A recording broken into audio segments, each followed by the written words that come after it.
अच्छा friends, as you know quality control department जो है फार्मास्यूटिकल इंडस्ट्रीज का बैकबोन है। ये एवरीवन इज नो जो क्वालिटी कंट्रोल डिपार्टमेंट में जॉब करता है।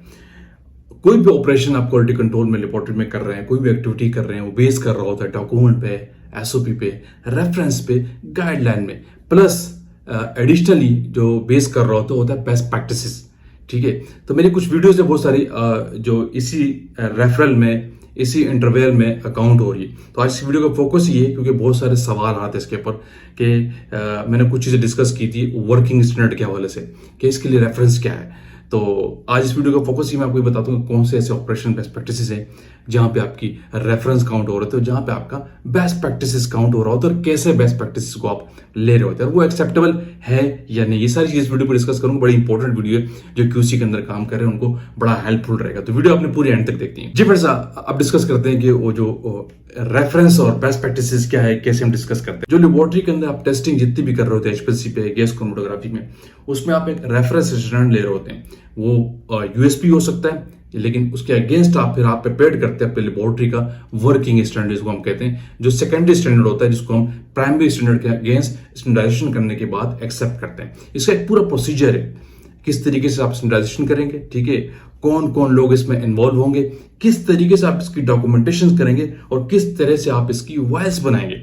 ये 3 स्टेप बड़े इंपॉर्टेंट है कि आपको 12 वायल्स बनानी चाहिए, क्योंकि उसकी आप एक्सपायरी रीस्टैंडर्डाइजेशन डेट जो है 1 ईयर देते हैं। तो साल में 12 महीने होते हैं, तो हर मंथ की एक वायल आप यूज करें, उसके बाद उसको डिस्कार्ड कर दें।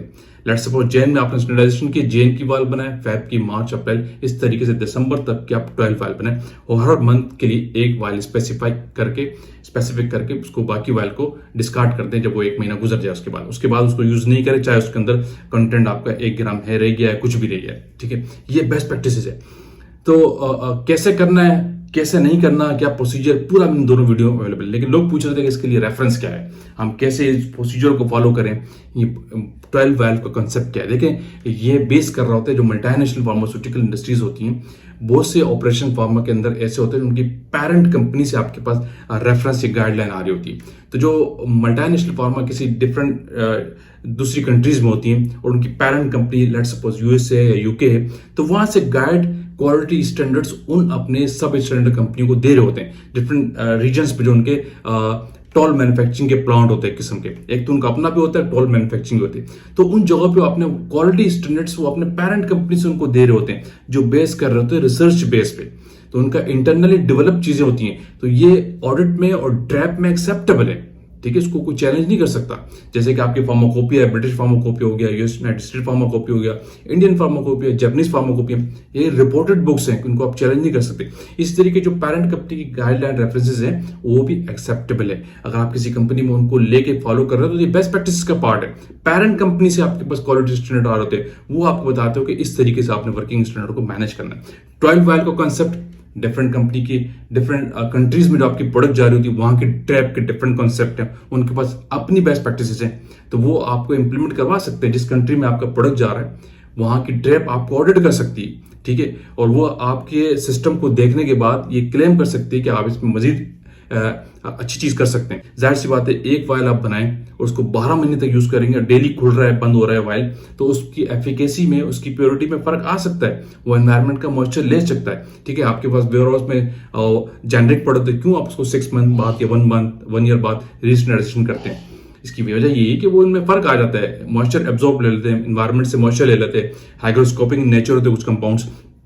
तो इसीलिए हर महीने की एक वायल रहेगी, क्योंकि वर्किंग स्टैंडर्ड एक क्रिटिकल वायल है, इसकी बेस पे आपकी पूरी टेस्टिंग हो रही होती है। तो ये और सेफ साइड पे रखने के लिए ये इसमें इंप्लीमेंट करा दिया गया कि आप बेस्ट प्रैक्टिस का पार्ट इंक्लूड कर दिया गया कि आप 12 वायल बनाएं, हर महीने की एक वायल को स्पेसिफिक करें, सिर्फ 1 महीने के लिए इस्तेमाल करें, उसको फेंक दे। उसके बाद 1 महीने में हो सकता है 6 बार इस्तेमाल हो, 10 बार इस्तेमाल हो या 12 बार इस्तेमाल हो, तो उसको फेंक दे। और उस 1 महीने के वायल को अगर आप 12 महीने तक यूज करेंगे तो सोचिए कितनी टाइम्स वो खुलेगा और बंद होगा, तो उसकी प्योरिटी में कितना फर्क आ चुका होगा आखिरी मंथ की एनालिसिस तक। तो इसीलिए सेफ साइड करने के लिए, बेस्ट प्रैक्टिस का पार्ट बनाने के लिए ये रेफरेंस ऐड किया गया, ये बेस्ट प्रैक्टिस ऐड की गई कि आप 12 वायल बनाएं। ठीक है, तो जरूरी नहीं कि ये कहीं आपको फार्माकोपी में मिले, ब्रिटिश फार्मा में मिले या आपको किसी जापानीज फार्मा में मिले। कुछ चीजें बेस्ट प्रैक्टिस का पार्ट होती है जो लेबोरेटरी में आप कर रहे होते हैं और ऑडिट में एक्सेप्टेबल है। मिसाल के तौर पर मैं आपको कहूं कि आपके लेबोरेटरी के अंदर जो रिजेंट्स यूज हो रहे हैं, आप यूज करते हैं ना, टेस्ट सोल्यूशन यूज करते हैं, वॉल्यूमेट्रिक सोल्यूशन यूज करते हैं, ईडीटी का सोल्यूशन यूज करते हैं,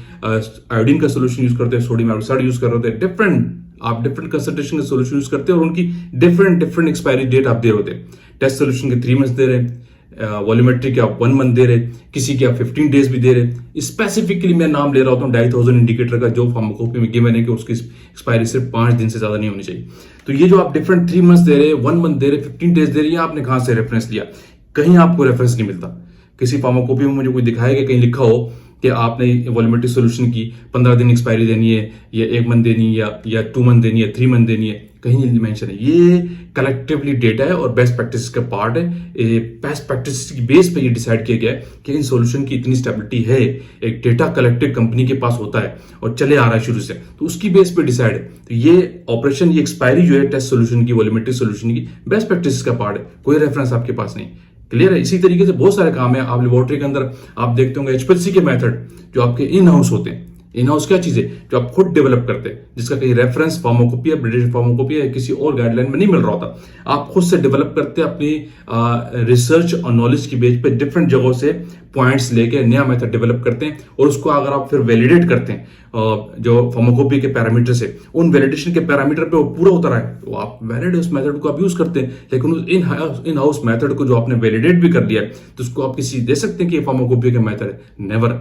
आपका इन हाउस डेवलप मेथड पे आप कभी भी रेफरेंस नहीं दे सकते कि ब्रिटिश फार्माकोपिया का है या यूनाइटेड स्टेट फार्माकोपिया या इंडियन फार्माकोपिया, जैपनीज फार्माकोपिया के, नहीं दे सकते। वो आपका अपना मेथड है, वैलिडेटेड है और ऑडिट में एक्सेप्टेबल है कि नहीं? तो उसके लिए आपके कोई रेफरेंस है या आप कहीं कोट कर सकते हैं कि हमने कहीं है ये किसी यूनाइटेड स्टेट फार्माकोपी से लिया हुआ? आपका अपना डेवलप किया हुआ चीज है, लेकिन आपने उसको वैलिडेट किया हुआ। तो इसी तरीके से बहुत सारे ऐसे ऑपरेशन है जिसके लिए जरूरी नहीं होता कि सिर्फ रेफरेंस ही हो कि फार्माकोपी में आपको मिल रहा है या किसी और WHO की गाइडलाइन में आपको मिल रहा है। कुछ चीजें बेस्ट प्रैक्टिस का पार्ट होती है जिनको वैलिडेट कर लिया जाता है, जिनको ऑथोराइज कर लिया जाता है और उसके बाद उसको लेबोरेटरी पे यूज किया जाता है। वो लॉजिकल चीजें होती है, लॉजिकल बेस्ट प्रैक्टिस एक्सेप्टेबल, ठीक है? तो इसीलिए वो ऑर्डर भी जब आपके पास आता है तो उस चीज को डिनाई नहीं करता। ऐसी बहुत सारे और भी ऑपरेशन होंगे लेबोरेटरी के अंदर जो आप कर रहे होते हैं, जिनको आप बेस्ट प्रैक्टिस का पार्ट बना के रखते हैं। आई होप कि वीडियो आपने लाइक किया तो शेयर कीजिए, कमेंट्स कीजिए। अगेन कहूंगा जो लोग चैनल पे न्यू है लाइक सब्सक्राइब कीजिए ताकि उससे टेक्निकल वीडियोस आप तक पहुंचती रहे। वीडियो को एंड करते हैं। Thank you for watching. Allah Hafiz.